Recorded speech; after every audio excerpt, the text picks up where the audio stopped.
Some stories ignite with a whisper. Mine started with a storm roaring inside my chest.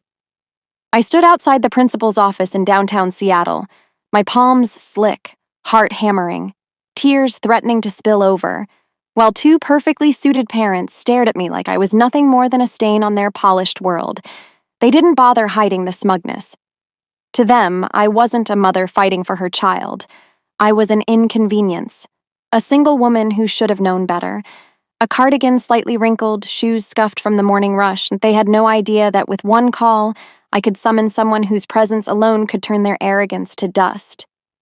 If anyone has ever been told they're not enough, that their struggle defines them, that their single motherhood is a flaw, this story is your shield.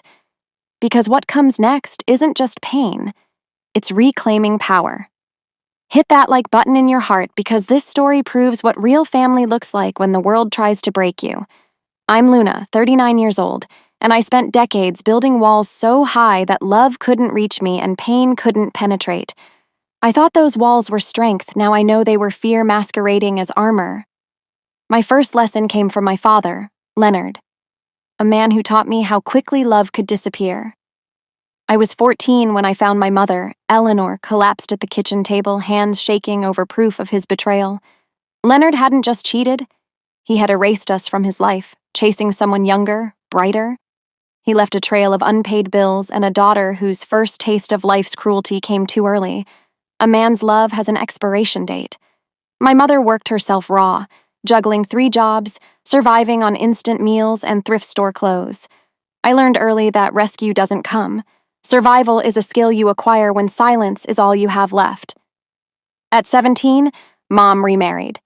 His name was Douglas, a calm, composed man who owned half the real estate downtown. His wealth intimidated me. His kindness unsettled me. I refused to call him Dad, refused his money, refused his steady love. When he offered to pay for college, I chose debt instead, determined no man would ever feel entitled to a piece of me.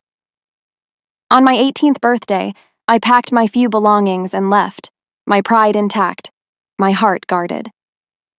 Years passed. I waited tables, poured coffee, worked double shifts, fought through student loans, and met Ethan, 26, an aspiring illustrator chasing dreams with messy hair and endless optimism. I was 24, exhausted yet drawn to him. He made me laugh over spilled coffee, reminded me to breathe. 6 months later, we moved in together. 2 years after that, I was pregnant. For the first time, I allowed myself to hope miracles might exist for someone like me. Ethan seemed thrilled initially. Baby books in hand, apartments with space for cradles, dreams sketched in our small apartment on Capitol Hill. But hope is often a liar. As my belly grew, so did his distance. Nights out stretched longer, texts became rare, excuses piled like dirty laundry. By the 7th month, I discovered the messages. Flirty, insidious, cold. When confronted, he didn't apologize. He said I'd changed, that pregnancy had dulled my spark, that he needed space. He left with a suitcase half-packed and ego fully intact.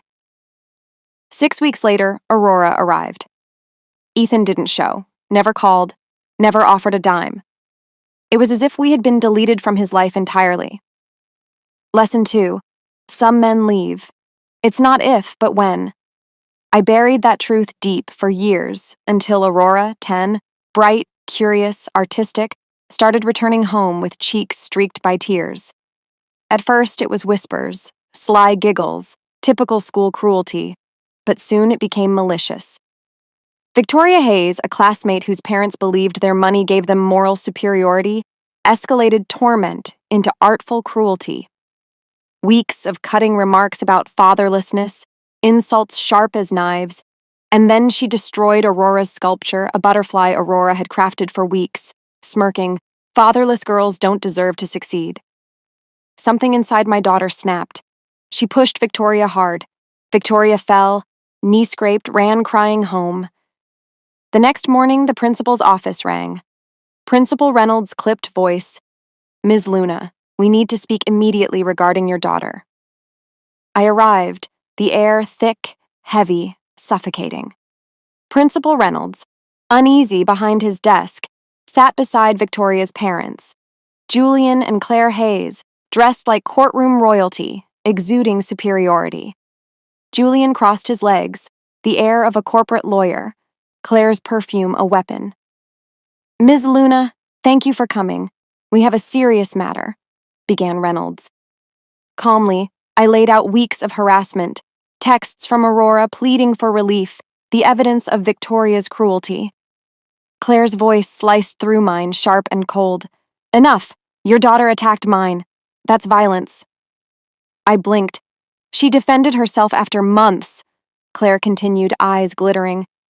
"Fatherless children act out. It's sad. Ms. Luna, some women aren't built for single parenting." Reynolds looked. Uncomfortable, shuffled papers. Julian slid a document across the desk. "Sign this and avoid police involvement," he said smoothly. The document demanded I confess parental failure, accept blame, agree to remedial classes. "Your words," my voice whispered. Claire tilted her head with faux sympathy. "Acknowledge your inadequacy. Let's face facts. Every child needs a man." Biology. Humiliation crushed me. They weren't punishing Aurora. They were punishing me for daring to survive alone. I left the office shaking, parked, and stared blankly at the city skyline. At home, Aurora waited, tear-streaked, fragile. "Mommy, why doesn't my daddy protect me?" I had no answer. That night, I realized the walls I had built had trapped us both. We needed help, a protector who truly understood family. My hands trembled as I dialed a number I hadn't called in over 20 years. Douglas, my stepfather, answered, calm, steady, composed. "Luna," he said, "waiting, always waiting." I poured out everything. Subscribe. Every week we bring stories where justice isn't just served, it's delivered. Remember, real family shows up when the world tries to break you.